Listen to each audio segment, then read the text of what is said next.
These are going to go on the second shelf here because we don't reach for those very often. These ones we do reach for a lot, so these are going on the first shelf. So next we have some specialty teas that we have gotten for Christmas that we use every now and then if we want to treat, but again, not very often. So I'm just going to put these ones up here on the second shelf as well with the rest of our loose tea. And then we have our little tea infuser can go up there too. So now we can see everything that's there on that shelf. So now on this shelf is the stuff that we normally use. So I have our herbal teas there.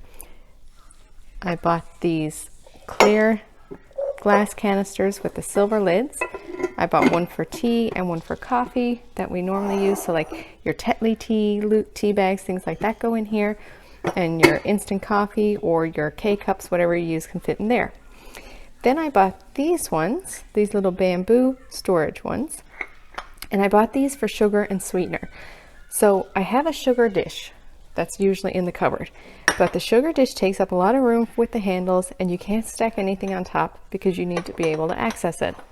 Why I bought these containers is because they have a nice seal, so they're air sealed. You don't have to worry about your sugar or anything going bad, and you can easily stack them on top of each other.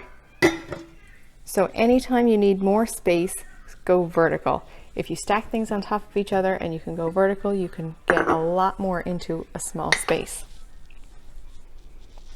And there we go. Now we have our tea and our coffee and everything in easy access, clear jars so we can see it. And the cupboard is much neater. You can access anything that you want in there without having to pull everything out.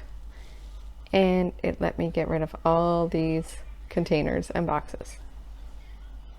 I hope you enjoyed this video, and if you want some organizing tips on another area of your house, comment below and let me know. We'll do a video about it. Thanks for watching.